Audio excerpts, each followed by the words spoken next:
এই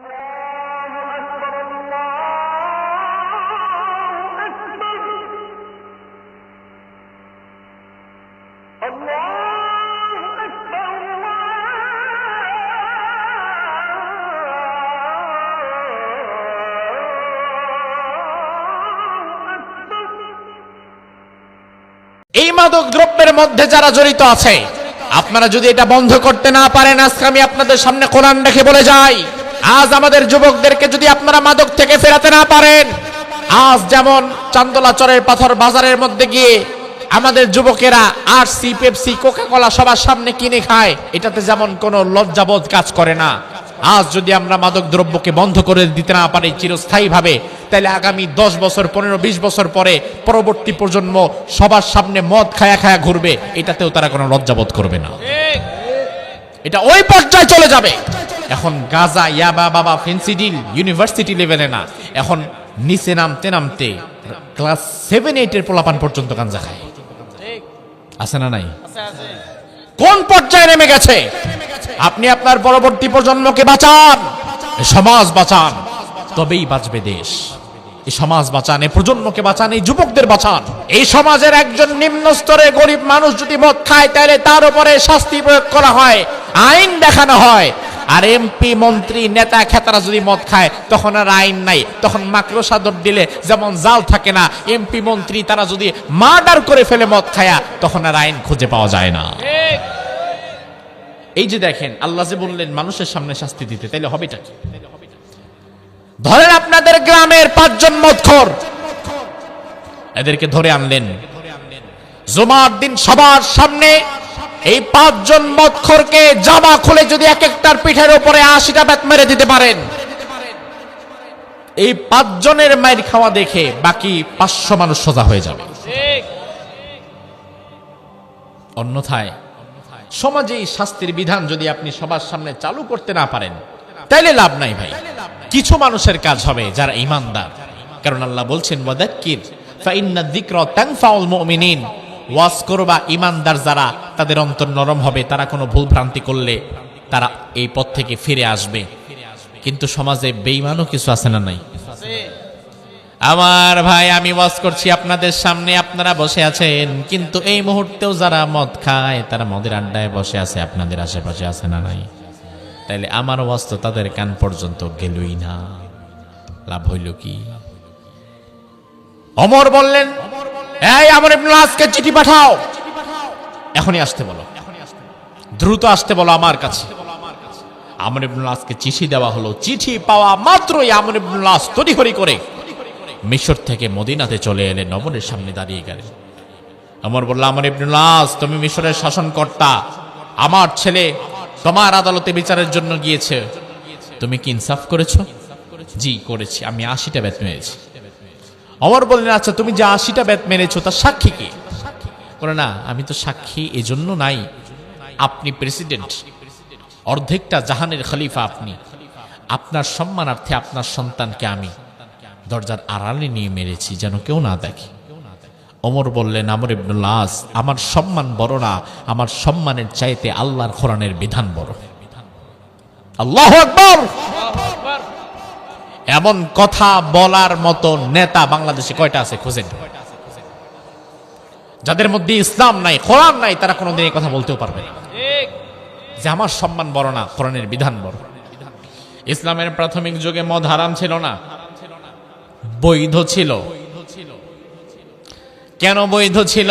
তার কারণ প্রাচীন যুগের ওই জাহিলি সমাজের মানুষেরা কিছু কাজে খুব বেশি অভ্যস্ত ছিল, ওই কাজগুলো ছাড়া তারা থাকতে পারত না, তাদের জীবন বাঁচত না।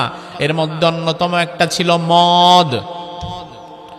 এমন কোন বাড়ি ঘর ছিল না যে মদ পান না করতো। আমরা পানি পান যেমন করি, তারা মদ পান তেমন করত।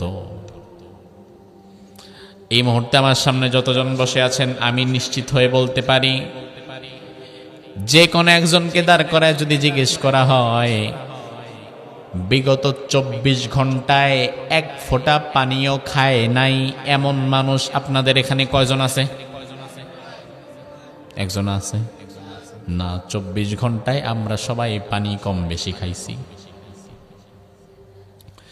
জাহিলি সমাজের মানুষকে যদি কোথাও এক করে জিজ্ঞেস করা হতো বিগত 24 ঘন্টায় কে মদ খান নাই, এমন একজনও পাওয়া যেত না যে 24 ঘন্টা মদ ছাড়া থেকেছে।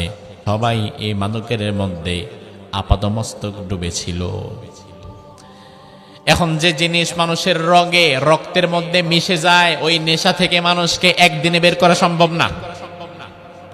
ধরেন একজন বান্দা বিড়ি খায় 50 বছর যাবত, বিড়ি খাইতে খাইতে ভেতরে শেষ, তারপরও বিড়ি খায়, উঠতেও বিড়ি খায়, বসতেও বিড়ি খায়, এমনকি সকালবেলা বাথরুমে বৈশাও বিড়ি খায়, এমন মানুষ আছে না নাই?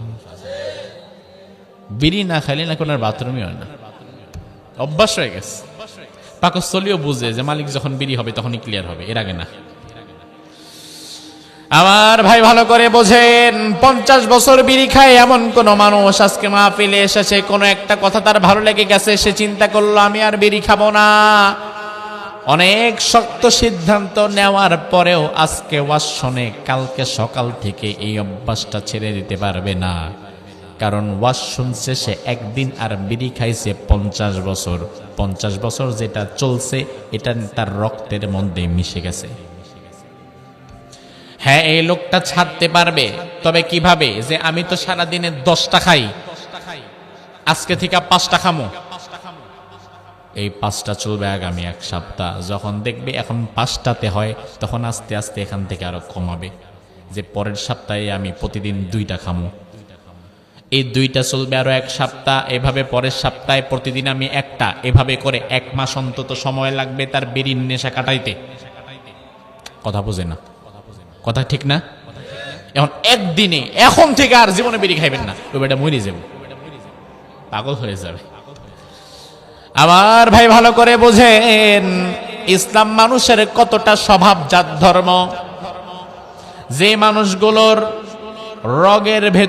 রক্তের ভেতরে মদের মিশে গিয়েছিল, এক মুহূর্তের মধ্যে তো তাদেরকে মদ থেকে বের করা যায় না। এজন্য আল্লাহ রাব্বুল আলামিন তিনি প্রথমত মদের সম্পর্কে একটা সফট আয়াত নাজিল করলেন, একবারে বন্ধ করলেন না। মদ হারাম হয়েছে ইসলামে 3 পর্যায়ে, 3টা ভাগে। কয় ভাগে? এক ভাবে না যে আল্লাহ সরাসরি কোরআনে প্রথমেই বলে দিয়েছে আর মদ খাবা না, মদ হারাম না, বরং মদ আল্লাহ ধাপে ধাপে ধাপে ধাপে ধাপে ধাপে 3বারে হারাম করেছেন। আল্লাহ রাব্বুল আলামিন কোরআনুল কারীমের মধ্যে প্রথমে আয়াত নাযিল করে দিলেন সূরাতুল বাকারার মধ্যে, ইয়াসআলুনাকা আনিল খামরি ওয়াল মাইসির কুল ফীহিমা ইসমুন কাবীরুন ওয়া মানাফিউ লিন-নাস। ও নবী, আপনার কাছে মদ এবং জুয়া সম্পর্কে মানুষ প্রশ্ন করে জানতে চায়, আপনি তাদের জানিয়ে দিন ফিহিমা ইসমুন কাবীর, অনেক বড় গুনাহ আছে, ওয়া মানাফিউ লিন-নাস, আবার একটু উপকার থাকলেও থাকতে পারে। আল্লাহ কিন্তু এতে বলেন নাই যে আপনি জানায় দেন যে মদ খাওয়া হারাম, বরং বললেন যে দেখেন, আপনি এটা বলেন যে এই মদের মধ্যে কিন্তু অনেক ক্ষতি আছে, আবার একটু উপকার আছে। একটু উপকার কি? কিছু কিছু ব্র্যান্ডের মদ আছে, ওই মদগুলো খেলে সাময়িক সময়ের জন্য আপনার শরীরটা একটু শক্তিশালী মনে হতে পারে, উত্তেজনা কাজ করবে, চামড়াটা একটু টান টান থাকবে, বাহিরে একটু গ্লেস মারবে চেহারাটা, কিন্তু ভেতরগতভাবে কলকবজা সব নষ্ট হয়ে যাবে। তাইলে মদের মধ্যে উপকার বেশি না ক্ষতি বেশি? আল্লাহ বললেন নবী আপনি বলেন যে একটু উপকার থাকলে থাকতে পারে, কিন্তু ক্ষতি অনেক বেশি। এই আয়াত নাজিল হওয়ার পরে তৎকালীন সাহাবীদের মধ্যে যারা মদ পানে অভ্যস্ত ছিলেন, তারা মদ পান থেকে এক ধাপ পিছিয়ে গেলেন। আগের মতো আর সব সময় পান করা যাবে না, যেহেতু ক্ষতি আছে। ওমর ফারুক রাদিয়াল্লাহু আনহু তিনি এবার আল্লাহর দরবারে হাত তুলে বলে, আল্লাহ আল্লাহুম্মা বাইয়িন লানা ফিল খামরি বায়ানান শিফান। আয় আল্লাহ, মদের বিষয়ে এই আয়াত দিয়ে কাজ হবে না, মদের বিষয়ে আপনি আরেকটা কঠিন আয়াত নাজিল করে দেন। সুবহানাল্লাহ। কোন সাহাবী দোয়া করে? কোন সাহাবী? ওমর। তাহলে মদ বন্ধ হওয়ার জন্য, এটা মনে রাখেন, এটা একটা ইসলামিক জ্ঞান। মদ বন্ধ হওয়ার জন্য যেই সাহাবী সবার আগে আল্লাহর কাছে হাত তুলে দরখাস্ত করেছিলেন যেন আল্লাহ মদকে হারাম করে দেয়, ওই সাহাবীর নাম ওমর। ওই সাহাবীর নাম কি? ওমরের প্রতি কি আপনি খুশি না বেজার? নাকি দোয়াটা না করলে ভালোই হতো? বিষয়টা কেমন? ওমর আল্লাহরে বলে, আল্লাহ এই এত সফট আয়াতে কাজ হবে না, আরেকটা শক্ত আয়াত নাজিল করেন। আল্লাহ রাব্বুল আলামিন আয়াত নাজিল করলেন, ইয়া আইয়ুহাল্লাযীনা আমানু লা তাকরাবুস সালাতা ওয়া আনতুম সুকারা। ও ঈমানদারেরা, মদ খাওয়ার পরে মাদক নেশাগ্রস্ত অবস্থায় তোমরা নামাজের ধারে কাছে যাবা না। এই আয়াত নাযিল হওয়ার পরে সাহাবায়ে কেরাম মাদক থেকে আরেক ধাপ পিছিয়ে গেলেন। তার কারণ সাহাবীরা চিন্তা করলেন নামাজ পড়া যাবে না, মাদক দ্রব্য নেওয়ার পরে নেশাগ্রস্ত অবস্থায় নামাজ পড়া যাবে না। এখন একবার মদ খাইলে মিনিমাম 3-3.5 ঘন্টা তো নেশা থেকেই যায়। এই জন্য চিন্তা করলেন তারা ফজর থেকে জোহর একটু সময় পাওয়া যায়, এর মধ্যে খাওয়া যায়, তবে জোহর থেকে আসর সময় কম, এর মধ্যে খাওয়া যাবে না। আবার আসর থেকে মাগরিব সময় আরও কম, এর মধ্যেও খাওয়া যাবে না। আবার মাগরিব থেকে এশা, এখানেও সময় কম, এখানেও খাওয়া যাবে না। হয়তো এশার পরে ফজর পর্যন্ত একটু সময় পাওয়া যায়, এখানে খাওয়া যায়। তাইলে তখন কিন্তু মূলত সাহাবীদের এই মদ খাওয়াটা আরো কমে গেল। এবার ওমর আল্লাহর দরবারে হাত তুলে বলে, আল্লাহুম্মা বাইয়িন লানা ফিল খামরি বায়ানান শিফান। আয় আল্লাহ, মদের ব্যাপারে আর কোনো কথা না বলে স্পষ্ট করে একটা বিধান আপনি নাজিল করে দেন। আল্লাহ রাব্বুল আলামিন সাথে সাথে আয়াত নাজিল করলেন, ইয়া আইয়ুহাল্লাযীনা আমানু ইন্নামাল খামরু ওয়াল মাইসিরু ওয়াল আনসাবু ওয়াল আজলামু রিজসুম মিন আমালিশ শাইতান। ও ঈমানদারেরা শোনো, নিশ্চয়ই মদ, জুয়া, ভাস্কর্য নামক মূর্তি আর ভাগ্য নির্ণয়ের জন্য হাত দেখানো, এই সব শয়তানের কাজ। যদি বেঁচে থাকতে চাও ফাজতানিবুহু, এগুলো ছেড়ে দাও। এই আয়াত নাজিল হওয়ার পরে টোটালি মদের বিষয়ে সুস্পষ্ট বিধান চলে এলো এবং কিয়ামত পর্যন্ত মুসলমানদের জন্য মদ কি হালাল রইল না হারাম হলো? এবার আমার ভাইরা দেখেন, সাহাবায়ে কেরাম এবং আমাদের পার্থক্যটা দেখেন। মদ হারাম এটা জানে, জানার পরেও খায়, এমন মুসলমান আমাদের সমাজে আছে না নাই? অথচ সাহাবায়ে কেরাম যেদিন আয়াত নাজিল হয়েছে ওই দিন বিশ্বনবী একজন সাহাবীকে ডেকে বললেন, সাহাবী, উঁচু আওয়াজে পুরা মদিনার অলিতে গলিতে তুমি খবর ছড়িয়ে দাও যে মদ খাওয়া হারাম হয়ে গেছে, আজকে থেকে আর মদ খাওয়া যাবে না। আজকে থেকে মানে এখন থেকেই আর যাবে না। ওই সাহাবী যখন অলিতে গলিতে দৌড়িয়ে দৌড়িয়ে দাওয়াত দিচ্ছিলেন, যার কাছে যতটুকু মদ ছিল সবাই ফেলে দিচ্ছিল। যার ঘরে মদের একটা বিশাল ড্রাম ছিল সে ওই ড্রাম ফেলে দিচ্ছিল, মটকা ছিল মটকা ভেঙে ফেলছিল। এমন কি যে মদ খাওয়ার জন্য মুখের মধ্যে নিয়েছে, এই আয়াত শোনার সাথে সাথে মদটাকে কুলি করে ফেলে দিয়েছে। যে সাহাবী মাত্র খেয়ে ফেলেছে, আয়াতটা কানে যাওয়ার সাথে সাথে গলার মধ্যে আঙ্গুল দিয়ে বমি করে আবার মদ ফালায়া দিছে। এটাই হচ্ছে সাহাবীদের ঈমান। কেন সাহাবায়ে কেরাম আমাদের আদর্শ? তার কারণ হচ্ছে সাহাবায়ে কেরাম যখনই বুঝতেন কোনো ভুল হয়ে গেছে সাথে সাথে তারা ফিরে আসতেন। সাহাবায়ে কেরাম যখন বুঝতেন আল্লাহর কোনো আদেশ এসে গেছে সাথে সাথে সামিআনা ওয়া আতানা তারা শুনতেন আর মেনে নিতেন। আর আমরা সব শুনি, শুনতে আমাদের কোনো বাধা নাই, তবে মানি না। আমাদের আর সাহাবীদের মধ্যে পার্থক্য এটাই। সাহাবীরা মদ খেয়েছেন কথা ঠিক, তবে যখনই আয়াতটা কানে গেছে, যেই সাহাবী মাত্র মদটা গিলে ফেলেছেন আল্লাহ কিন্তু তারে ধরতো না, কারণ সে তো গিলেই ফেলছে। কিন্তু চিন্তা করছেন এখনো তো আমার পাকস্থলিতে এটা আছে, এটা আমি রাখতে চাই না, সাথে সাথে বমি করে সেইটাও ফালায় দিছে। আমার ভাই এবার দেখেন বিশ্বনবী হাদিসের মধ্যে কি বলেন। আল্লাহর হাবিব বলেন, মান শারিবাল খামার লাম তুকবাল লাহু সালাতুন 40 সাবাহা। কোন ব্যক্তি যদি এক বিন্দু পরিমাণ মদ পান করে, সাথে সাথে তার 40 দিনের আমলগুলো আল্লাহ তাআলা ধ্বংস করে দেয়। কয়দিন? 40 দিনে নামাজ, রোজা, হজ, যাকাত কোনো কিছুই কবুল হবে না। আবার মদ পান করার পরে আপনি যদি সে অবস্থায় মারা যান, নেশাগ্রস্ত অবস্থায় যদি কেউ মারা যায়, মদ কিন্তু শুধু এটা বুঝবেন না যে হুজুর মনে খালি মদের কথা কইতেছে, আমি তো মদ খাই না, আমি খাই গাঞ্জা। হুজুর তার আমার কথা কয় না। আরে বেটা, মদ আর গাঞ্জা, ইয়াবা, বাবা সব একই ক্যাটাগরির, ঠিক কিনা? আপনি আবার বুঝেন না যে হুজুর বোধ খালি মদের কথা বলতেছে, তা আমার তো সমস্যা নাই, আমি তো টাকা নাই, পয়সা নাই, আমি খাই গাঞ্জা। নেশা জাতীয় দ্রব্য তো রাসূল বলেন কুল্লু মুসকিরিন খামার কুল্লু খামরিন হারাম, কুল্লু মুসকিরিন হারাম। প্রত্যেক নেশা জাতীয় বস্তুই মাদকের আওতাভুক্ত, আর প্রত্যেক নেশা জাতীয় বস্তুই হারাম, সেটা যে কোনো কিছু দিয়ে নেশা করেন। আমি যাচ্ছি কিছুদিন আগে ঢাকা শহর পার হচ্ছি, রাত্রে মাহফিল শেষ করলাম আপনাদের কুমিল্লা দেবিদ্বার থেকে যাচ্ছি,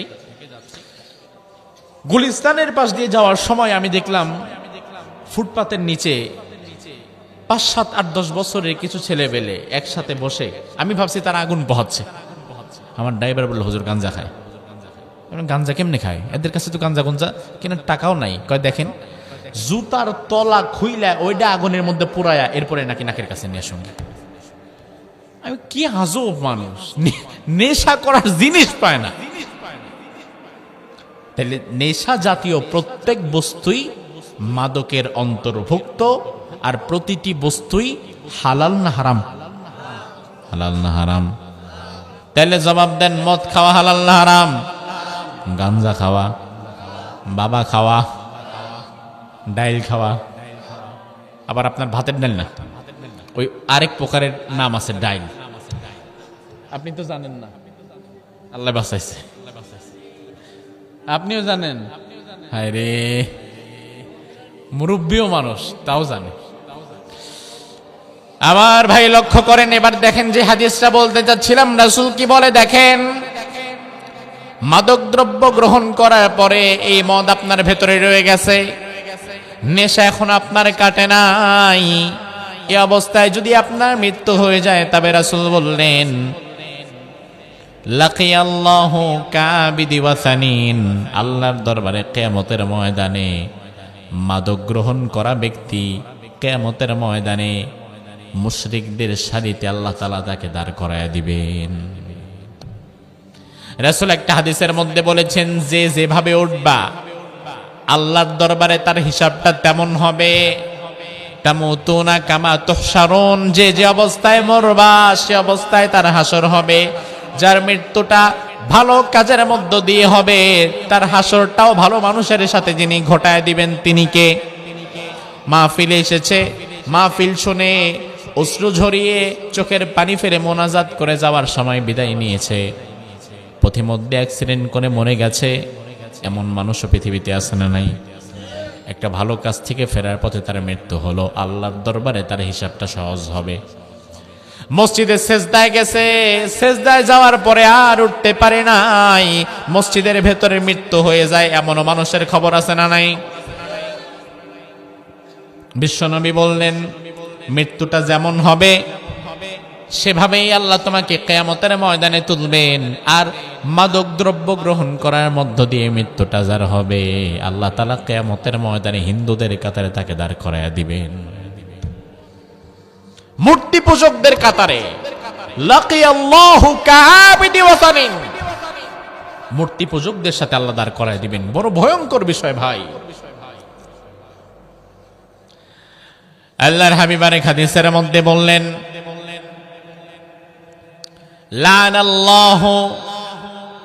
লানাল্লাহুল খামার ওয়া লানা শারিবাহা ওয়া বাইয়াহা ওয়া মুবাইয়াহা ওয়া আকিলাহা ওয়া আকিলা সামানিহা। এভাবে 10 ব্যক্তির কথা রাসূল বললেন। বিশ্বনবী বললেন, মদের সাথে জড়িত 10 ব্যক্তিকে স্বয়ং আল্লাহ গজব দেয়, আল্লাহ লানত দেয়। কয় ব্যক্তি? কয় ব্যক্তি? মদের সাথে জড়িত 10 ব্যক্তি। যে মদ বানায়, যে মদ খায়, যে মদ খাওয়ায়, যে মদের গ্লাসটা এগিয়ে দেয়, যে মদ বহন করে নিয়ে যায়, যে মদ বিক্রি করে, যে মদ বিক্রির পয়সা খায়, যে মদ বহন করে এক জায়গা থেকে আরেক জায়গায় নিয়ে যায়, এমন 10 ব্যক্তি জাহান্নামী, তারা হারাম করছে। কত ভয়ঙ্কর বিষয় লক্ষ্য করেন। মাদকদ্রব্য এমন এক বিষয়, এই মদ এত জঘন্য বিষয়, এই মদ ফি নাফসিহি হারাম, সত্তাগতভাবে এটা হারাম। আমার ভাই একটু ভালো করে বোঝেন, গরুর গোশত কেউ যদি সুদের টাকায় কিনে, 1 কেজি গরুর গোশত সুদের টাকায় কিনেছে, ওই 1 কেজি গরুর গোশত কি এখন হালাল না হারাম? কথা বলেন। গরুর গোশতটা কিনে বাড়িতে দিয়া চিন্তা করছেন, এই বউ রান্না বান্না করো, আমি মাহফিল থেকে আসি, একটু ওয়াজে যাই। বাড়িতে গরুর গোশত দিয়েছেন সুদের টাকায়, এসে আপনি চরের পাথরের মাহফিলে বসে আছেন। সুদের ওয়াজ যখন শুনলেন, আপনি চিন্তা করলেন না, এই সুদের টাকার কেনা হারাম মাংস আমি খেতে পারবো না, এই হারাম আমি খাবো না। এবার বাড়িতে চলে গেলেন। বাড়িতে যাওয়ার পরে এই গোশতটা ফালায় দেওয়া দরকার নাই, আপনি খায়েন না, তবে আপনার বাড়ির পাশের একটা গরিব প্রতিবেশীকে আপনি এটা দিয়ে দেন, তবে সবের নিয়ত করা যাবে না, যেহেতু সুদের টাকায় কেনা হারাম। সবের নিয়ত ছাড়া আপনি আপনার বাড়ির পাশের গরিব প্রতিবেশীকে এই গরুর গোশত দিয়ে দেন, ওই বেটা খাক। তার জন্য কি আর এটা হারাম? কথা কয় না, তার জন্য হারাম না, আমার জন্য হারাম। কিন্তু ওই ব্যক্তি গরিব মানুষ, আমি তাকে এমনি দিয়ে দিলাম, আমি আর হারাম খাবো না, কিন্তু সেটা খেয়ে ফেলুক, সবের নিয়তের দরকার নাই, সেটা খেয়ে ফেলতে পারে, তার জন্য হারাম না। তার মানে গরুর গোশতটা মূলত হারাম না, কিন্তু সুদের টাকা ঢুকলে তখন হারাম হয়। আর মদ এমন জিনিস,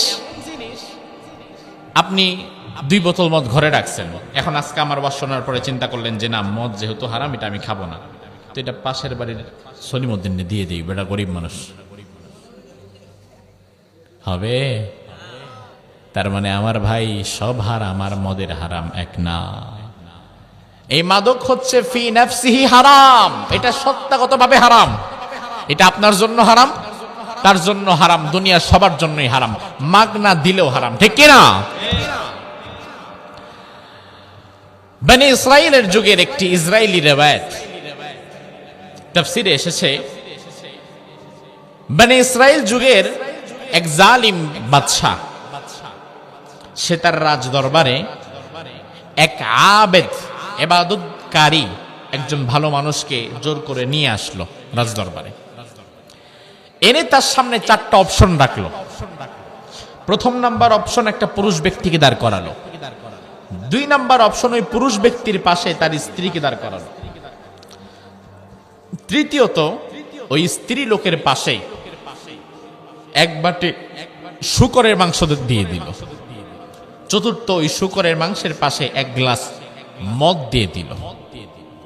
এই 4টা অপশন তার সামনে রেখে এবার ওই আবেদ ব্যক্তিকে ওই জালিম বাদশা ফোর্স করলো, জোর করে বলল, শোনো, যদি জীবন বাঁচাতে হয় এই 4টা অপশনের যে কোনো একটা অপশন তোমাকে টাচ করতে হবে, আর যেটাকে টাচ করবা এর মধ্যে আবার কিছু কাজও করতে হবে। যদি তুমি প্রথম পুরুষ ব্যক্তিকে টাচ করো তাহলে তাকে হত্যা করে ফেলতে হবে, যদি তুমি তো পুরুষ ব্যক্তির পাশের এই মেয়ে লোককে টাচ করো তাহলে তার সাথে জিনায় লিপ্ত হতে হবে, যদি তুমি এই মেয়ে লোকের পাশের শূকরের মাংসকে টাচ করো তাহলে শূকরের মাংস খায় ফেলতে হবে, আর যদি শূকরের মাংসের পাশে ওই মদের গ্লাসে টাচ করো তাহলে মদ পান করতে হবে।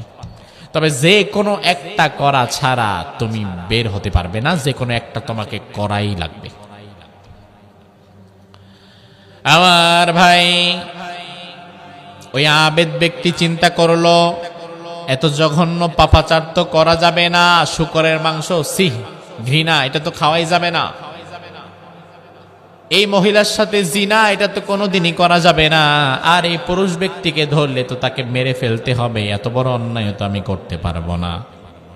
সব বিচার বিশ্লেষণ করে চিন্তা করলো, 2 ঢুক মদ খায়া আস্তে বিদায় নেই, পরে আল্লাহর কাছে তওবা করে ফেলবো। যদিও আয-যারুরাতু তাবিহুল মাহযুরাত, জরুরতে পড়লে আল্লাহ তাআলা অনেক হারামকেও সাময়িক সময়ের জন্য জায়েজ করে দেয়। সেই চিন্তা করলো যে 4টাই অপরাধ, তবে 4টার মধ্যে তুলনামূলক ছোট অপরাধ হচ্ছে কোনটা? কোনটা? মদ। সে মদের গ্লাসটা নিয়ে খেয়ে ফেলছে। এবার খাওয়ার পরে মাতলামি আছে না নাই? আচ্ছা, মানুষের যদি মাতলামি একবার শুরু হয়, ওর কে বাপ, কে ভাই, কে মা, কে বউ, কে বোন, এদিকে আর হুঁশ থাকে? এবার খাওয়ার পরে মাতলামি শুরু হয়ে গেছে। ওই নারীর সাথে জিনায় লিপ্ত হওয়ার জন্য সে তার হাত ধরেছে, পাশের পুরুষ ব্যক্তি বাধা দিতে এসেছে, সে কোমর থেকে খঞ্জর বের করে পুরুষ ব্যক্তিকে হত্যা করে ফেলেছে। এরপরে নারীর সাথে জিনাও লিপ্ত হয়েছে, মাথা তো ঠিক নাই। সব শেষে ক্লান্ত শ্রান্ত দেহে অবশেষে পাশে রাখা শূকরের মাংসটাও খেয়ে ফেলেছে। রাসূল বললেন, ইন্নাল খামরা উম্মুল খাবাইস, এই মদ হচ্ছে সকল পাপের জননী। মা থেকে যেমন সন্তানদের জন্ম হয়, এই মদ গ্রহণ করা থেকে আস্তে আস্তে সমাজের পাপাচারের জন্ম হয়। আমাদের সমাজে দেখবেন মাদক দ্রব্য গ্রহণ করনেওয়ালা ব্যক্তিদের দ্বারা দুনিয়ার এমন কোন অন্যায় কাজ নাই যেটা হতে পারে না। মদের টাকা না পেয়ে নিজের বাপেরে মেরে ফেলাইছে, এমন ছেলে বাংলাদেশে আছে না? নেশা করে এসে নিজের বউর গায়ে হাত তুলে, এমন আল্লাহর ওলি যুবক তো আপনাদের কুমিল্লা ব্রাহ্মণপাড়ায় নাই?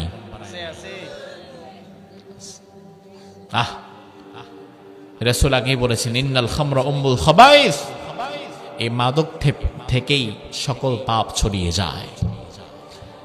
আমি বিশ্বাস করি আমাদের সমাজ থেকে যদি মাদক দ্রব্যকে চিরতরে নির্মূল করা যেত, এই সমাজের যুবকদের চরিত্র ভালো হয়ে যেত।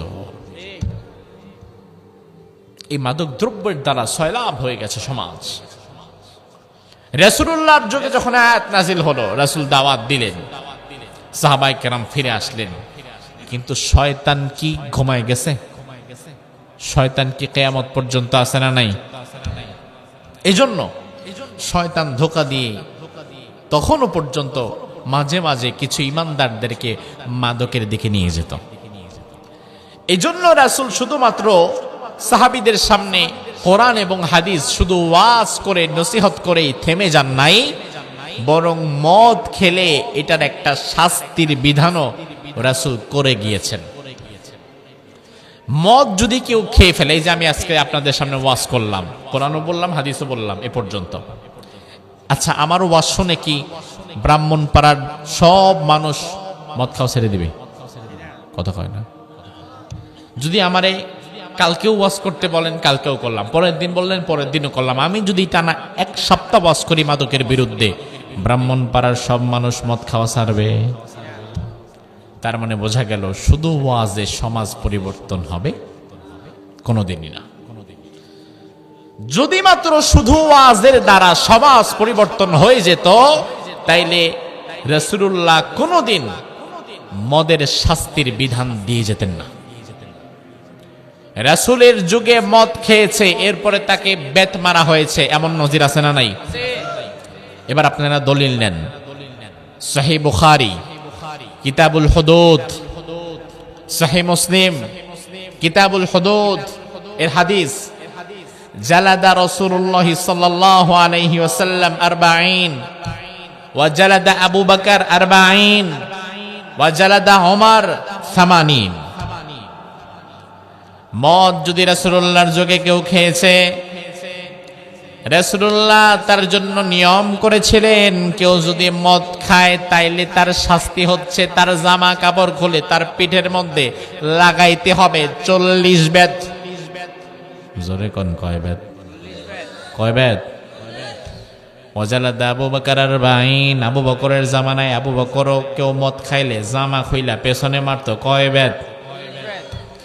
আর ওমর যখন ক্ষমতায় গিয়েছেন, ওমর যখন খলিফাতুল মুসলিমিন হয়েছেন, ওমর বললেন, এখনো যদি কোনো আল্লাহর বান্দা মদ খাও আর আমি ওমরের কাছে যদি ধরা পড়ো, তাইলে 40 বেত না, রাসূলের 40 আর আবু বকরের 40 মিলায়া আমি ওমর মারমু 80 বেত।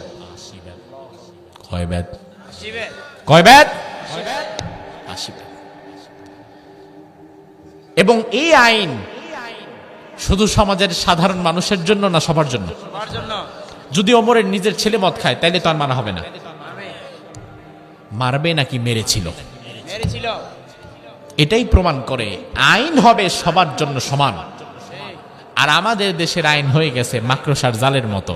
এখানে শুধু মশা মাছি আটকায়, টিকটিকি আটকায় না। কথা বুঝেন? মাথায় ঢুকে?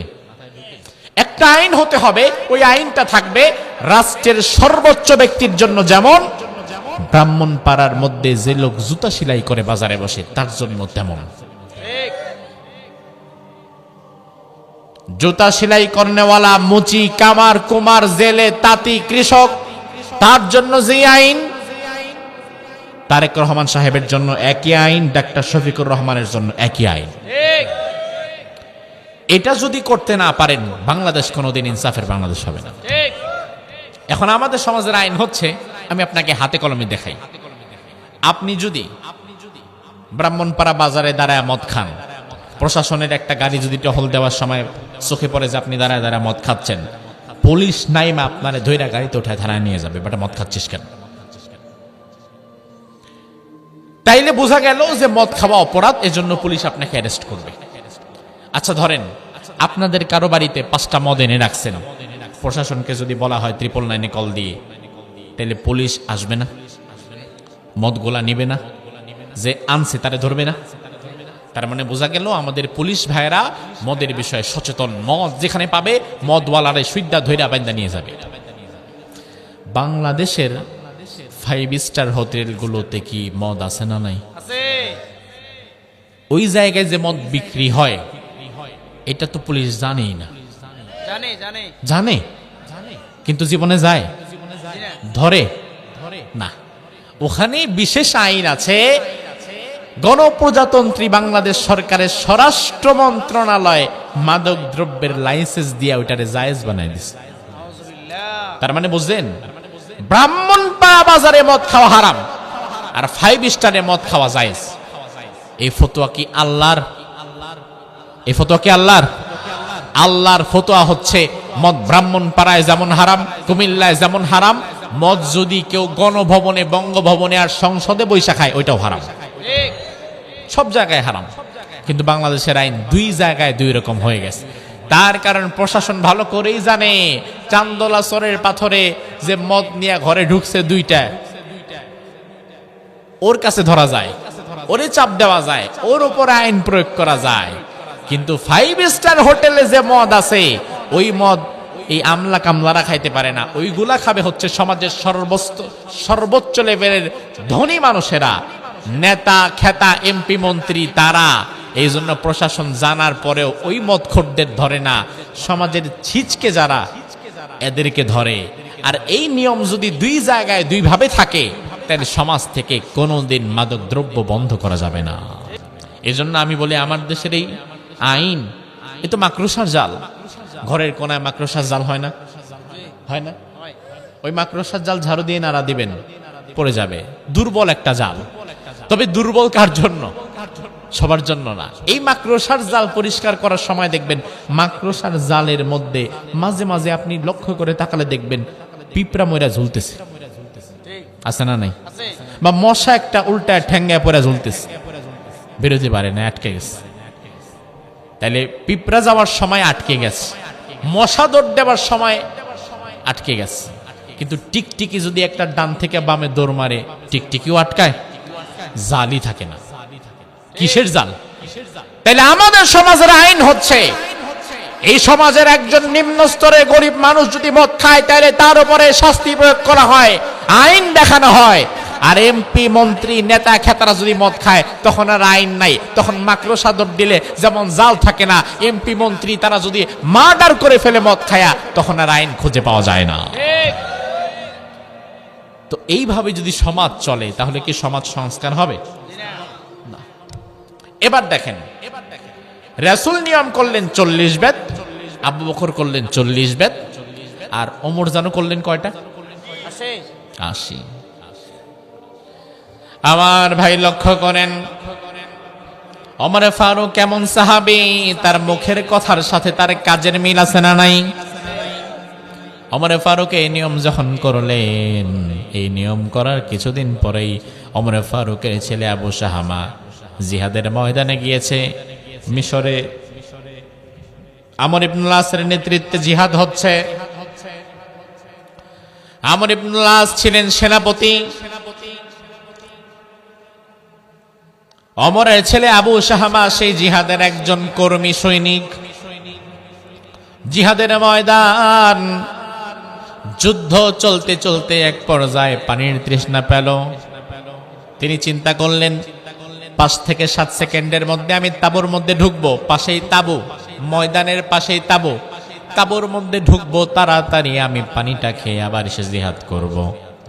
তিনি তাঁবুর মধ্যে চলে গেলেন, পানি খাবেন, দেখলেন অনেকগুলো বালতি সাজানো, কোন কোন বালতির ভেতরে খেজুর ভিজানো। খুরমা খেজুর যদি আপনি পানির মধ্যে ভিজিয়ে রাখেন 3-4 ঘন্টা যাওয়ার পরে দেখবেন এই পানির মধ্যে একটা মিষ্টতা তৈরি হয়েছে, এটা নাবিজ, এটা খাওয়া জায়েজ। কিন্তু খেজুর যদি আপনি 2-3 দিন ভিজিয়ে রাখেন হাত্তা গলা ওয়াস্তাদ্দা ফাসারা খামরান ফাহুয়া হারাম, 3-4 দিন ভিজায় রাখলে ওই খেজুর থেকে একটা মাদকতা তৈরি হয়, পরবর্তীতে ওটা খেলে মাতলামি শুরু হয়ে যায়, ওটা খামার হয়ে যায়, ওটা খাওয়া হারাম। এখন আবু শাহামা জিহাদের ময়দান, পাশে যুদ্ধ চলতেছে, তাড়াতাড়ি পানি খাইতে আসছে। আসার পরে কোন বালতির খেজুর 3 ঘন্টা আগে ভিজানো আর কোন বালতির খেজুর 3 দিন আগে ভিজানো, এত কিছু যাচাই বাছাই করার সময় কি আসলে আছে? বাহিরে শত্রু দাঁড়ানো, আমাকে দ্রুত পানি খায় আবার দৌড় দিতে হবে, এক হাতে তলোয়ার। তিনি আসলেন, ঢাকনা সরালেন, পানি এক ঢোক খেয়ে আবার দৌড় মারবেন। দুর্ভাগ্যবশত তিনি যেটা খেলেন ওটা নাবিজ ছিল না, ওটা 3 দিন অতিবাহিত হয়ে যাওয়াতে ওটা মদ হয়ে গেছে। আপনার বিবেক থাকলে জবাব দেন তো, বুঝে থাকলে এখানে মদ ছিল, আবু শাহামা জেনে বুঝে মদ খেয়েছেন? হ্যাঁ না, কিভাবে খেয়েছেন? ভুলে। কিন্তু আপনি জেনে বুঝে মদ খান আর ভুলেই খান। ধরেন এখানে আছে মদ, আমি মনে করছি পানি, খেয়ে ফেলাইছি, মাতলামি আসবে না? যেমনি খান মাতলামি তো আসবে। এবার খাওয়ার পরে তো আর মাথা খোলায় না, খাওয়ার পরে আর মাথা ঠিক নাই। বাকি সাথীরা তাড়াতাড়ি আবু শাহামাকে ধরে তাঁবুর ভেতরে এনে শুইয়ে দিল। আবু শাহামার ঘুম চলে এলো, ঘুমিয়ে গেল। ঘুম থেকে উঠে আবু শাহামা বলল, কি ব্যাপার, আমি এখানে কেন? আমার না যুদ্ধের ময়দানে থাকার কথা। কারে মিয়া, আপনি মদ খাইছিলেন? অসম্ভব, আমি আবার মদ খাবো কেন? আমি তো জিহাদ করতে আসছি মিয়া, আমি কি মদ খান নাকি? অনেক সাহাবীরা সাক্ষ্য দিলেন না আপনি মদ খেয়েছেন। তো সবার সাক্ষ্যর পরে তিনি আর কি বলবেন? ও ভাই আমার, তার কারণ হচ্ছে যে ব্যক্তি মদ খাওয়ার পরে মাতলামি করে সে কি করছে না করছে, মাতলামি কেটে যাওয়ার পরে তার কিন্তু আর এগুলা কিছুই মনে থাকে না। ঘুমায় এমন নাক ডাকা ডাকতেছে, তার নাক ডাকার আওয়াজে ট্রাকের ইঞ্জিন ফেল। আছে না নাই? এবার আপনি ডাকলেন, এই চাচা নাক ডাকেন কেন? আমি কই নাক ডাকলাম? কারণ যে নাক ডাকে সে কি জীবনে বোঝে আমি নাক ডাকতেছি? অবশ্য আপা বলে, ভাই আমি কই মাতলামি করলাম, আমি কই মদ খেলাম? আরে না, আপনি মাতলামি করেছেন। এখন সবার স্বাক্ষর পরে তিনি আর কি বলবেন? তিনি বলেন, আচ্ছা ঠিক আছে, হয়তো আমি ভুলে খেয়ে ফেলেছি, তোমরা আমার মাতলামি দেখেছো, কোনো সমস্যা নাই, আমি এখনই আমর ইবনুল আসের কাছে যাচ্ছি, আমি শাস্তি মাথা পেতে নেব। অমরের ছেলে চলে গেলেন, আমর ইবনুল আসের কাছে গিয়ে বললেন, চাচা আপনি আমার শাস্তি দিয়ে দেন, আমি ভুলে মদ খেয়ে ফেলেছি, তবে মানুষ যেহেতু দেখে ফেলেছে আপনি আমার সবার সামনেই শাস্তি দিয়ে দেন। আমর ইবনুল আস বললেন, ভাতিজা তোমার বাবা ওমর অর্ধেকটা দুনিয়ার প্রেসিডেন্ট, তোমারে কেমনে সবার সামনে শাস্তি দেই? আমি নিজের হাতেই তোমার শাস্তি দেব, একটাও কম দেব না, তবে সবার সামনে না, তোমার বাবা ওমরের সম্মানে আমি দরজাটা বন্ধ করে তোমার শাস্তি দেব। আমর ইবনুল আস হাতের মধ্যে চাবুক নিয়ে আবু শাহমাকে গুনে গুনে ৮০টা বেত দিলেন। কয়টা? ৮০ বেতের আইন করেছিল কে? কে? আর আজকে ৮০ বেত পড়তেছে তার কার? ছেলের উপরে। অমরের ছেলে আবু শাহমা ৮০টা বেত মাথা পেতে নিলেন। এদিক দিয়ে অমরের কাছে খবর চলে গেছে যে আপনার ছেলে কিন্তু মদ খাইছিল। অমর রাগান্বিত হয়ে বসে আছেন, আমার ছেলে বাড়িতে আসলেই আমি তার বিচার করব। আবু শাহমা কিছুদিন পরে বাড়ি গেলেন, পিঠের ক্ষত দাগগুলো তখনও শুকায় নাই। যাওয়ার পরে আমার বলে, দাঁড়াও, আগে ঘরে ঢুকবা না, শুনলাম মদ পান করেছিলে। আবু শাহমা বলে, বাবা ভুলে পান করেছি, ইচ্ছাকৃত নয়, তবে আমি শাস্তি নিয়েই আপনার কাছে এসেছি, শাস্তি ছাড়া আসি নাই। ওমর বলেন, শাস্তি নিয়ে আসছো, কথা ঠিক?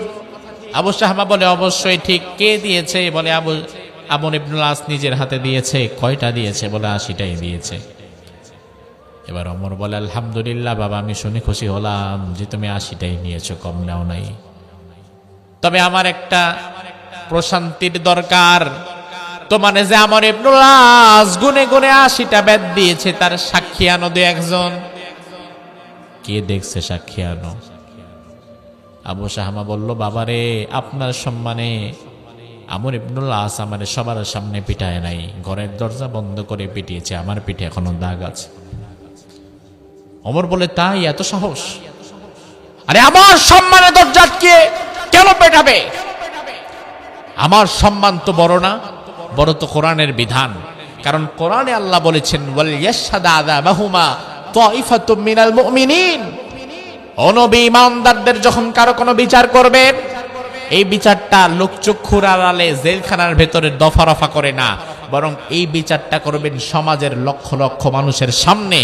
তাইলে একজনের বিচার দেখে বাকিরা সোজা হয়ে যাবে। কথা কি ঠিক না? এটা ইসলামের বিধান যে ইমানদারদের চোখের সামনে বিচার করা লাগবে। আপনারা সাক্ষ্য দিয়েছেন যে আপনাদের অঞ্চলে মাদক দ্রব্য আছে না ভাই? চান্দোলা, ব্রাহ্মণপাড়া, চরের পাথরের দিকে মাদক দ্রব্য নাই? গাঁজা, ইয়াবা, বাবা ফেন্সিডিল নাই? হ্যাঁ, তাস খেলা আছে।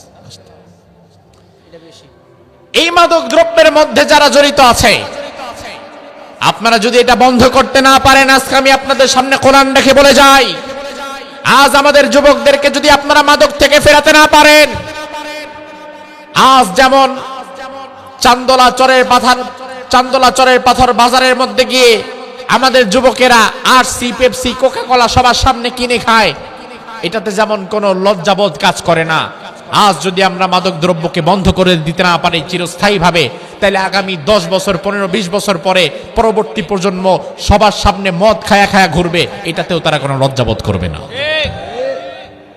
এটা ওই পর্যায়ে চলে যাবে, এটা ওই পর্যায়ে চলে যাবে।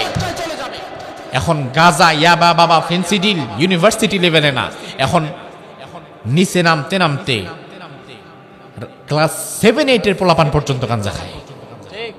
আছে না নাই? কোন পর্যায়ে নেমে গেছে? আপনি আপনার পরবর্তী প্রজন্মকে বাঁচান, সমাজ বাঁচান, তবেই বাঁচবে দেশ। এই সমাজ বাঁচান, এই প্রজন্মকে বাঁচান, এই যুবকদের বাঁচান। এই যে দেখেন, আল্লাহ যে বললেন মানুষের সামনে শাস্তি দিতে, তাইলে হবেটা কি?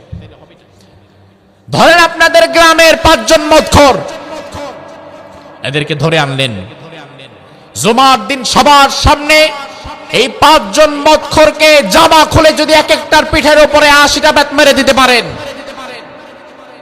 এই 5 জনের মাইর খাওয়া দেখে বাকি 500 মানুষ সোজা হয়ে যাবে। অন্যথায় সমাজে এই শাস্তির বিধান যদি আপনি সবার সামনে চালু করতে না পারেন, তাইলে লাভ নাই ভাই। এই ওয়াজ দিয়ে কিছু মানুষের কাজ হবে যারা ঈমানদার, কারণ আল্লাহ বলছেন, ওয়াদাক্কির ফাইন্না যিকরা তানফাউল মুমিনিন, ওয়াজ করবা ঈমানদার যারা, তাদের অন্তর নরম হবে, তারা কোনো ভুল ভ্রান্তি করলে তারা এই পথ থেকে ফিরে আসবে। কিন্তু সমাজে বেঈমানও কিছু আছে না নাই? আমার ভাই, আমি ওয়াজ করছি আপনাদের সামনে, আপনারা বসে আছেন, কিন্তু এই মুহূর্তেও যারা মদ খায় তারা মদের আড্ডায় বসে আছে, আপনাদের আশেপাশে আছে না নাই? তাইলে আমার ওয়াজ তো তাদের কান পর্যন্ত গেলই না, লাভ হইল কি?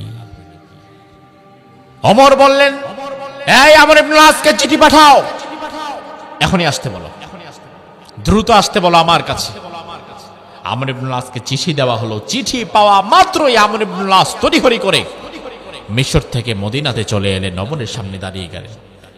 ওমর বলল, আমর ইবনে আস, তুমি মিশরের শাসনকর্তা, আমার ছেলে তোমার আদালতে বিচারের জন্য গিয়েছে, তুমি কি ইনসাফ করেছো? জি করেছি, আমি 80টা বেত মেরেছি। ওমর বললেন, আচ্ছা তুমি যে 80টা বেত মেরেছো তার সাক্ষী কি? বলে, না আমি তো সাক্ষী এজন্য নাই, আপনি প্রেসিডেন্ট, অর্ধেকটা জাহানের খলিফা আপনি, আপনার সম্মানার্থে আপনার সন্তানকে আমি দরজার আড়ালে নিয়ে মেরেছি যেন কেউ না দেখে। ওমর বললেন, আমর ইবনে আস, আমার সম্মান বড় না, আমার সম্মানের চাইতে আল্লাহর কোরআনের বিধান বড়। আল্লাহু আকবার। এমন কথা বলার মতো নেতা বাংলাদেশে কয়টা আছে খোঁজেন। যাদের মধ্যে ইসলাম নাই, কোরআন নাই, তারা কোনোদিন এই কথা বলতেও পারবে না যে আমার সম্মান বড় না, কোরআনের বিধান বড়। ওমর বললেন, তোমার বিচার বাদ দাও, আমি ওমর এখন নিজে হাতে চাবুক নিয়ে পুরা মদিনাবাসীর সামনে আবু শাহমাকে আবার পেটাবো। আবার ভাই গোটা মদিনায় এলান করে দেওয়া হলো। হাজার হাজার মানুষ সবাই চলে এলো। ওমর রাদিয়াল্লাহু আনহু তার ছেলে আবু শাহমাকে খোলা মাঠের মধ্যে দাঁড় করালেন। খোলা মাঠে দাঁড় করায়া চাবুকটা দিয়া গুনে গুনে গুনে গুনে একটা দুইটা না 80টা বেত মারলেন। আগের বারে কাটা জায়গা, যেখানে ওই কাটা জায়গাগুলোর উপরে টাস টাস করে বাড়িগুলো পড়ছিল, শরীরটা ছিঁড়ে যাচ্ছিল, ফিনকি দিয়ে রক্ত বের হওয়া শুরু করলো প্রতিটা ক্ষত জায়গা থেকে, তবুও ওমর থামে না।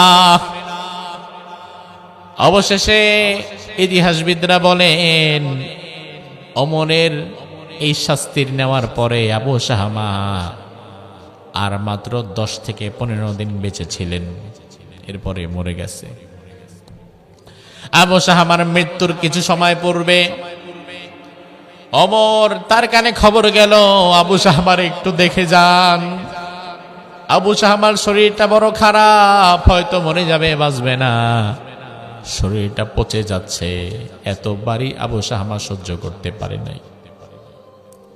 ওমর ঘরে গেলেন, গিয়ে দেখে আবু শাহমা শুয়ে আছে, চোখ দিয়ে পানি পড়ছে। নিজের ছেলের এই অবস্থা দেখে ওমর নিজেও কাঁদছে, চোখ দিয়ে দর দর করে পানি ঝরছে। ওমর এবার সন্তানের কাছে মাথায় গিয়ে হাত দিয়ে বলে, আমার কলেজার টুকরা আবু শাহমা, বাবা হিসাবে আমার মন যে কত ব্যথা, কত যন্ত্রণা আল্লাহ জানে, তবে আমি আল্লাহর হুকুমের আগে তোমারে ভালোবাসতে পারি না। আবু শাহমা ওমরের দিকে তাকিয়ে বলল, বাবা, ইয়া আবাতি তাকতুলুনি, ও বাবা ওমর, আপনি তো আমারে মেরে ফেললেন, আপনার মার সহ্য করতে না পেরে তো আজকে আমি মরে যাচ্ছি। এবার ওমর তার সন্তানের দিকে তাকিয়ে বললেন,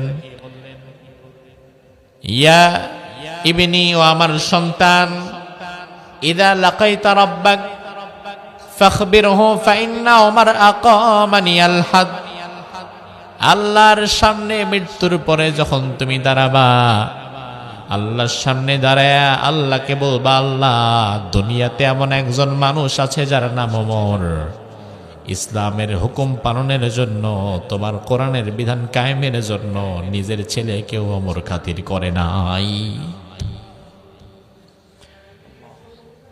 ইযা লাকাইতা রাব্বাক ফাখবিরহু ফাইন্না ওমর আকামানি আল হাদ, আল্লাহর সাথে দেখা হলে আল্লাহকে বলবা, জমিনে এমন এক ওমর আছে, কোরআনের বিধান কায়েম করার জন্য প্রয়োজনে নিজের ছেলেকে মেরে ফেলতে হয়েছে, কিন্তু কোরআনের বিধান কায়েম করা থেকে তাকে কেউ ফেরাতে পারে নাই। আল্লাহু আকবার। আমার ভাই, ওমরের মতো ইনসাফ ন্যায় পরায়ণতার নীতি যদি বাংলাদেশে আপনারা প্রতিষ্ঠা করতে না পারেন, তাহলে কি এই সমাজ কোনোদিন সংস্কার হবে না। এই জন্য আমরা প্রথম যে বিষয়টাতে আমরা কথা বললাম, এই বিষয়টা হচ্ছে মাদক। এই বিষয়টা কি সংক্ষিপ্ত কয়েক মিনিটে বাকি দুইটা বিষয় টাচ করি। এর পরের বিষয়টা আল্লাহ এখানে বললেন জুয়া। পরের বিষয় কি জোরে বলেন? জুয়া। তাস খেলার মধ্যে জুয়া খেলা ঢুকায়। শুধু তাই না, ইদানিং কালে মোবাইলের মধ্যে জুয়ার গেমস বের হয়ে গেছে। কিভাবে যেন খেলে। এবার আপনাকে আমি একটা বাস্তব কাহিনী বলি। এতক্ষণ যা বলি যেহেতু কোরআন হাদিস, আমার বাস্তব দেখা কিছু না। ওমর রে আপনিও দেখেন নাই, আমিও দেখি নাই, আমরা সমান সমান। আমি পড়ছি, আপনি পড়েন না, আমি আপনাকে জানিয়ে দিলাম। এবার আমি বাস্তব দেখেছি যেটা জুয়ার বিষয়, সেটা আপনাকে বলি।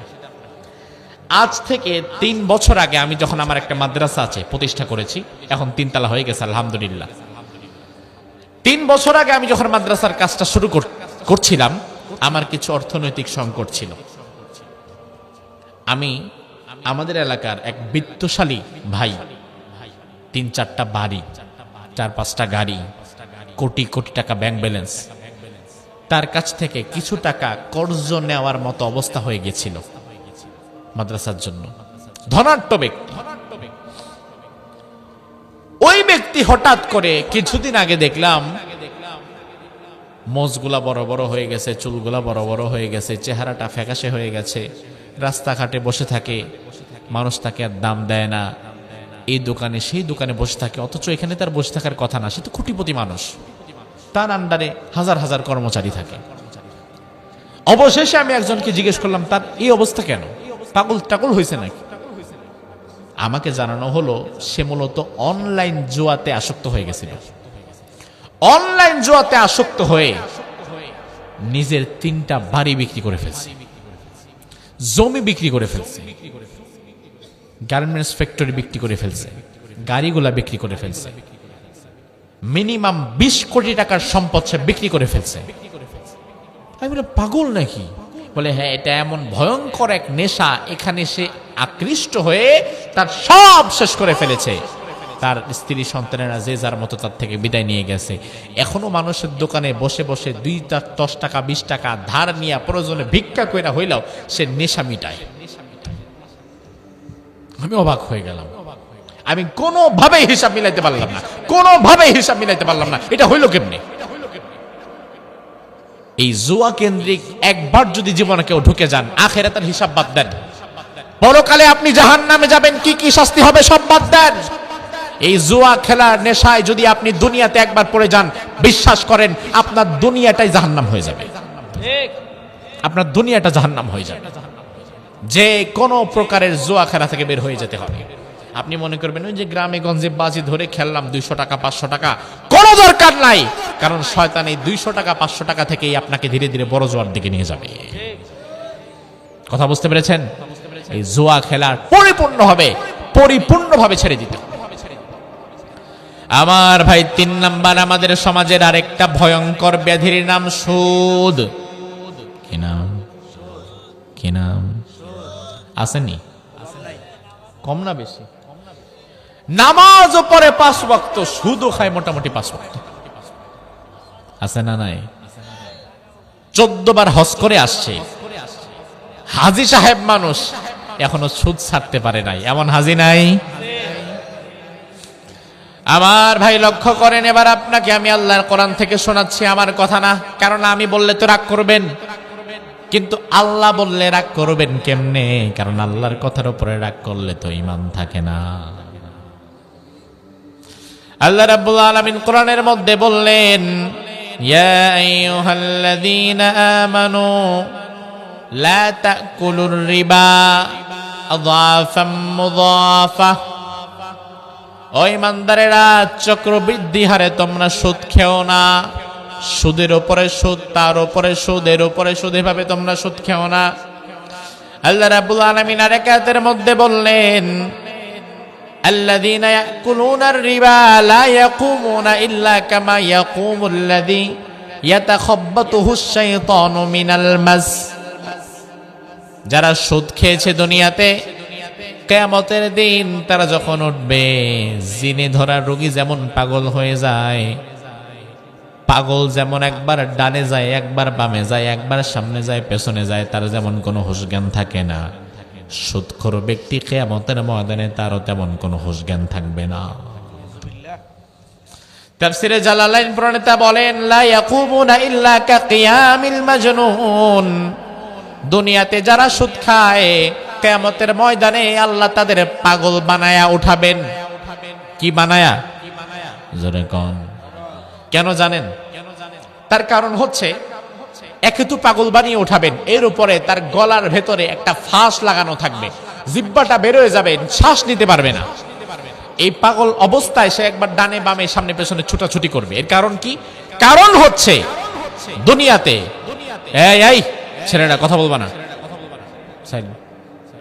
দুনিয়াতে সুদখোরের কাছে কোন অভাবগ্রস্ত ব্যক্তি ধরেন গেছে, তার স্ত্রী সন্তান সম্ভাবা, বা তার ছেলেটা অ্যাক্সিডেন্ট করেছে, হাসপাতালে ভর্তি, ইমিডিয়েটলি তার 20,000 টাকা লাগবে, সাথে 20,000 টাকা নাই। কার কাছে পাবে? সমাজের কেউ তাকে ধার দিচ্ছে না। কর্জে হাসানা তো আজকে সমাজ থেকে উঠেই গেছে, সে চলে গেল সমাজে একজনের কাছেই পাওয়া যাবে, অমুক ভাই, যে মূলত সুদ দেয়, আর তার কাছে টাকা থাকবে।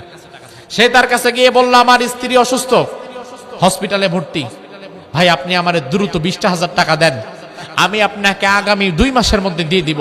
ভাই আল্লাহর ওয়াস্তে আমার স্ত্রীটা হাসপাতালে ভর্তি, ভাই 20,000 টাকা না নিয়ে যেতে পারার আগ পর্যন্ত তার চিকিৎসা হবে না, আপনি মেহেরবানি করে আমার 20,000 টাকা দেন। সুদখোরের প্রথম কথাই থাকে, টাকা পয়সা হাতে নাই।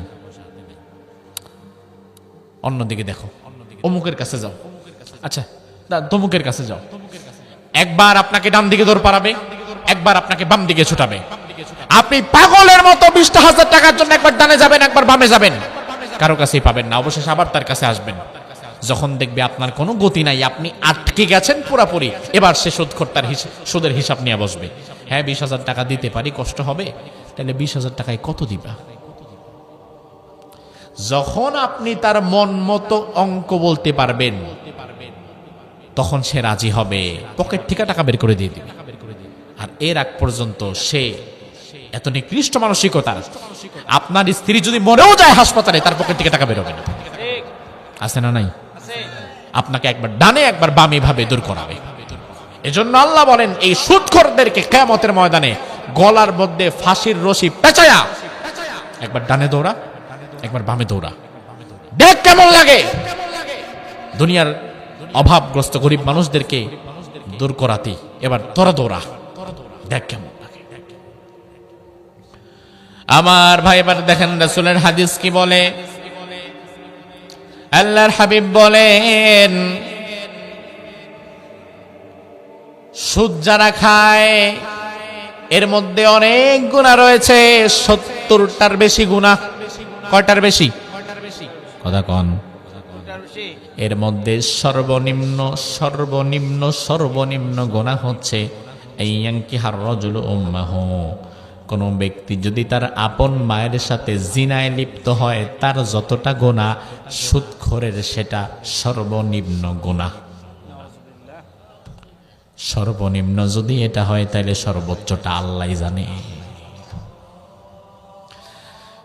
আল্লাহর হাবিব যখন মেরাজে গেলেন, হাদিসের মধ্যে বলেন, লাম্মা উসরিয়া বি রাআইতু কওমান বুতুনহুম কাল বুয়ুত ফিহাল হায়াত তুরা মিন খারিজি বুতুনিহিম।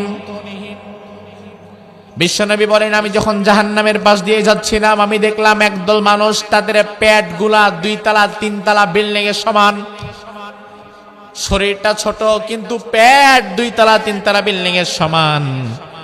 কাচের গ্লাস বাহির থেকে তাকালে এপাশ ওপাশ যেমন সবটা দেখা যায়, ওই মানুষগুলোর পেটের ভেতরে কি হচ্ছে না হচ্ছে সব তেমন বাহির থেকে দেখা যায়। আমি নবী দেখলাম ওই মানুষদের পেটের ভেতরে বেশ কিছু বড় বড় ভয়ঙ্কর বিষাক্ত সাপ। ওই একটা সাপ যদি পৃথিবীতে কোনোদিন শ্বাস ফেলতো, গোটা পৃথিবীতে কিয়ামত পর্যন্ত আর একটা ঘাসের জন্ম হতো না। বিষ এত বেশি, সবল দেওয়া লাগতো না। ওই ভয়ঙ্কর একটা সাপ যদি পৃথিবীতে একবার শ্বাসও ফেলতো, পোড়া দুনিয়াতে কোনোদিন আর একটা ঘাসও জন্ম হতো না।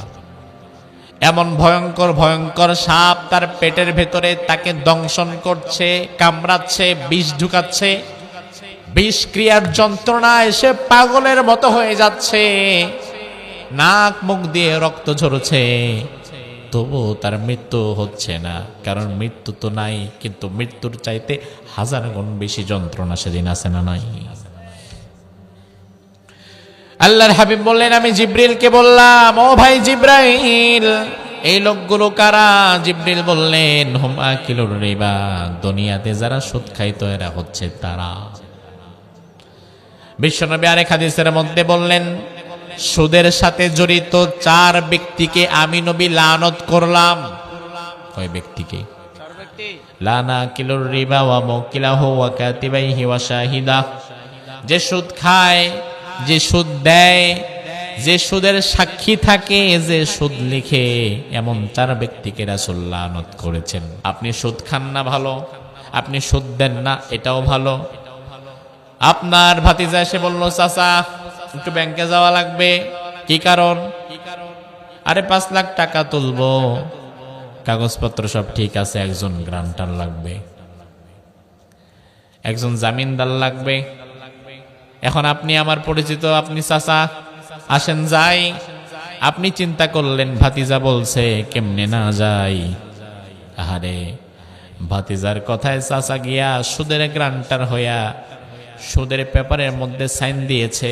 চাচা আবার এসে নামাজও দাঁড়িয়েছে, নামাজও পড়ছে।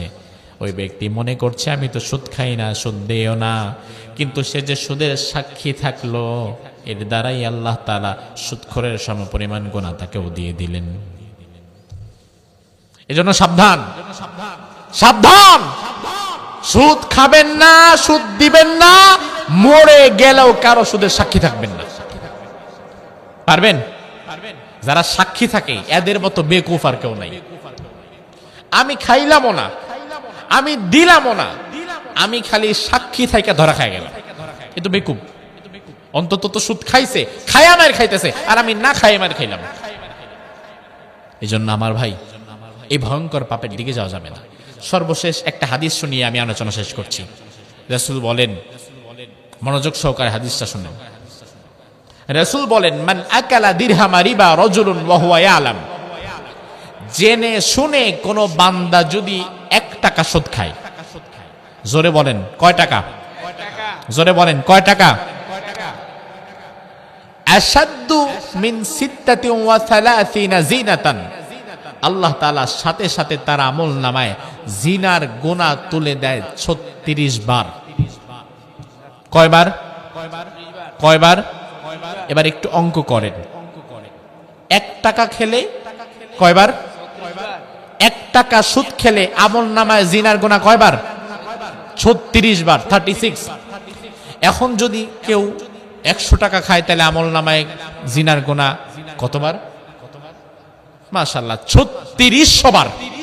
কতবার?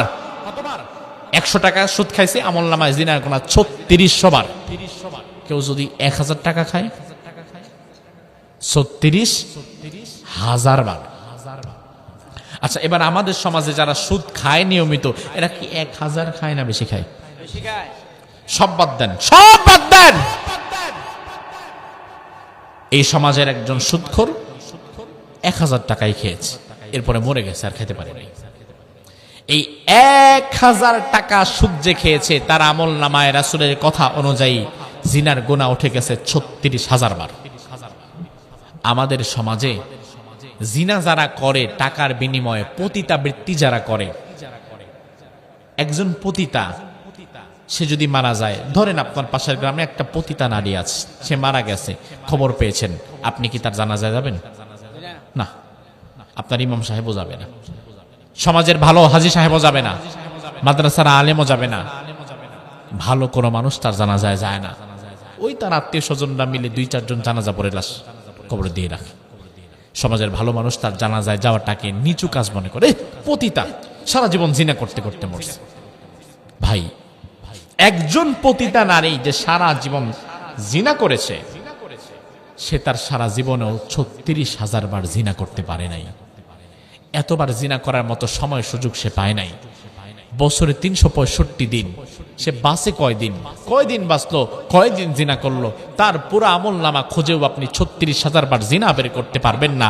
কিন্তু এক ব্যক্তি যে 1,000 টাকা সুদ খেয়েছে, তার আমল নামায় জিনার গুনাহ ঢুকে গেছে 36,000 বার। ওই পতিতা বৃত্তি করা ওই দেহ বিক্রিকারিনী নারীর চাইতে ওই 1,000 টাকার সুদখোর আরো জঘন্যতম খারাপ, ঠিক কিনা? আমাদের সমাজে আমরা পতিতাবৃত্তিকে যেমন ঘৃণা করি, পতিতা নারী মারা গেলে তার জানাজায় যেমন আমরা যাই না, আমাদের সমাজে গরিব মানুষের ঘাড়ে পাড়া দিয়ে যারা সুদ খায়, যারা সুদ মানুষের উপরে চাপিয়ে দেয়, এই সুদখোররা যদি মারা যায়, তাদের জানাজাটাও যদি আমরা বয়কট করতে পারি, তাহলে সুদখোররাও সোজা হয়ে যাবে। ওর জানাজায় আমি যাব, তাইলে সুদখোররা ভয় পেয়ে যাবে, সোজা হয়ে যাবে। এই জন্য আমার ভাই, যে আলোচনা শুনলেন কোরআন এবং হাদিস থেকে, এবার বলেন মাদক দ্রব্য গ্রহণ করা যাবে? কথা বলেন। জুয়া খেলে হারাম পয়সা উপার্জন করা যাবে? সুদ খেয়ে পয়সার পাহাড় করা যাবে? 1 টাকাও সুদ খাওয়া যাবে? এই আলোচনা তো শুনলেন। এবার 1 মিনিটে সর্বশেষ একটা প্রশান্তির কথা শুনিয়ে দেই। পরবর্তী আয়াতে আল্লাহ তাআলা বলেন, ফামান জাআহু মাউইযাতুম মির রাব্বিহি ফান্তাহা ফালাহু মা সালাফ। সবাই একটু চিৎকার দিয়ে বলেন আলহামদুলিল্লাহ। আলহামদুলিল্লাহ। আল্লাহ রাব্বুল আলামিন বলেন, ফামান জাআহু মাউইযাতুম মির রাব্বিহি ফান্তাহা ফালাহু মা সালাফ। ও বান্দা, মদ খাওয়া যাবে না, জুয়া খেলা যাবে না, সুদ খাওয়া যাবে না। তবে আমার কোন বান্দা যদি তারা জীবনে না জেনে ভুলে খেয়ে ফেলে, বা জানার পরেও শয়তানের ধোকায় পড়ে ভুল করে এই কাজগুলো করে ফেলেছে, ওই বান্দা যদি এই আলোচনা শোনার পরে চিন্তা করে, আজকে থেকে আমি আর সুদ খাবো না, আজকে থেকে আমি আর জুয়া খেলবো না, আজকে থেকে আমি আর মাদক দ্রব্যের দিকে যাব না, আল্লাহ রাব্বুল আলামিন বলে, ও বান্দা, সাথে সাথে আমি আল্লাহ তাআলা তার জীবনের গুনাহগুলো ক্ষমা করে দেই। আরো জোরে বলবেন না? সুবহানাল্লাহ। পূর্বে ভুল করেছেন, এখন যদি বোঝে, আজকেও যদি ফিরে আসেন, ক্ষমা করে দিবেন কে? আল্লাহ। সেই ক্ষমা আমরা আল্লাহর কাছে চাইতো। আল্লাহ সুবহানাহু ওয়া তাআলা আমাদের সকলকে ক্ষমা করুক, দ্বীনের পথে চলার তৌফিক দান করুক। আমরা পড়ি আমিন। হাদা মা ইনদি ওয়াল ইলমু ইনদাল্লাহ আলাইহি তাওয়াক্কালতু ওয়া ইলাইহি উনীব।